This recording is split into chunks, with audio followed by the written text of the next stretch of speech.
Ancient Rome, a city built on the bedrock of ambition and fate, now trembled beneath a sky consumed by fury.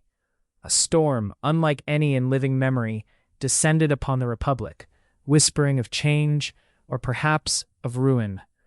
General Lucius, a hero of countless campaigns, found himself in a new kind of battle, not with barbarians at the gates, but with shadows in the Senate. The storm outside seemed to mirror the tempest within his own soul.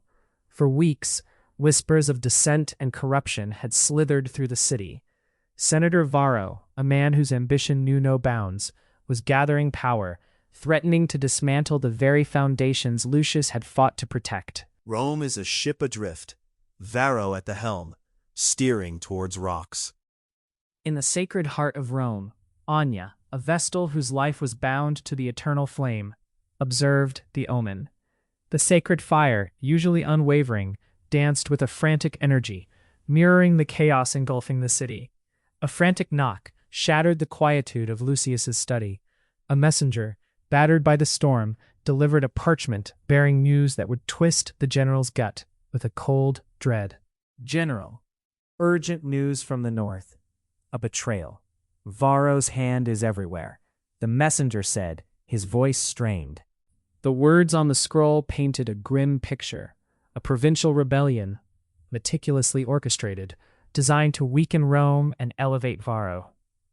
Lucius felt the weight of his city's fate upon his shoulders, a burden as heavy as the storm itself. He dares to plunge Rome into civil strife. For power? Lucius muttered, his voice barely audible above the storm. Then, a flash, brighter than 1,000 suns, tore through the sky. A lightning bolt, seemingly guided by an unseen hand, struck the very image of Jupiter, shattering stone and revealing a forgotten secret etched into the statue's base. Anya, feeling the earth tremble, knew this was no mere storm. The gods were speaking. She rushed out, her gaze drawn to the scarred forum, understanding dawning in her eyes. The sky has spoken. A revelation, Anya whispered, her voice a tremor against the wind. Drawn by the sheer force of the blast, Lucius too arrived at the forum, a silent sentinel in the deluge. Among the debris, he discovered a shard, unlike any other, bearing a symbol from a forgotten era of Rome.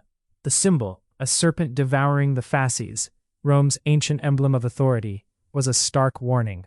It spoke of internal destruction, of treachery from within, precisely aligning with the messenger's grim tidings. a warning from the ancients, not against external foes, but a serpent in our own ranks, Lucius declared, his voice resolute against the storm.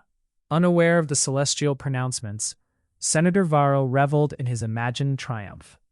In his lavish villa, surrounded by flatterers, he raised a toast to a future he believed was firmly within his grasp. To Rome and to its glorious future, under judicious leadership, Varro proclaimed, his eyes glinting with self-interest. The general returned to his study, the fragments of truth now clear before him. The sacred omen and the messenger's urgent plea coalesced into a single undeniable truth. Lucius knew what he had to do. Varro will not shatter this republic, not while I still draw breath, Lucius swore, his voice filled with unwavering resolve. With the first glimmer of dawn, Lucius sought his rival. The Senate House, usually a crucible of debate, was eerily silent, awaiting the confrontation that would decide Rome's immediate fate. General Lucius, an early morning for a man of your seasoned years, Varro said, a mocking tone in his voice. Lucius did not dignify the jibe with a response. Instead, he presented the evidence, the weight of the parchment and the fractured stone speaking volumes before he uttered a single word. These are not mere trifles, Varro. They are the truth of your treachery, Lucius declared, his voice cutting through the silence. Varro, ever the manipulator, scoffed. He attempted to paint Lucius as a madman, attributing the accusations to age and delirium, a desperate ploy to deflect from his own culpability. Delusions of an old soldier, a crumbling statue and a whispered rumor do not make a conspiracy. Perhaps it is you, General, who seeks to destabilize Rome. Varro retorted, his voice rising. At that moment, as if summoned by fate itself, Anya stepped into the Senate. She carried an ancient tablet, its symbols echoing the one on Lucius's fragment. Her presence, a silent testament to the cosmic truth of the general's words. The omens were clear, Senator. The gods do not favor deceit, Anya stated, her voice resonating. With quiet authority, as if on cue, the last storm clouds surrendered, revealing a pristine, golden dawn. The sun, a symbol of hope and renewal, bathed Rome in its warmth, signifying not just the end of a tempest, but the beginning of a new clarity.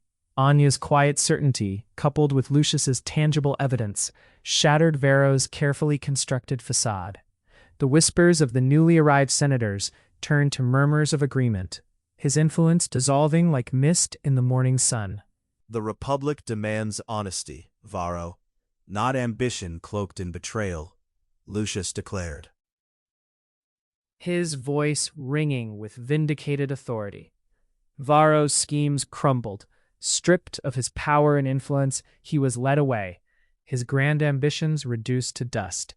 Rome, for now, had weathered the storm, both celestial and political. Under a sky now clear and azure, Lucius and Anya surveyed the heart of Rome. The city, resilient and eternal, had faced its tempest and emerged, bruised but not broken, looking towards an uncertain yet hopeful new dawn. The Republic endures, Anya, but vigilance, like the flame of Vesta, must never falter, Lucius said, his gaze fixed on the horizon.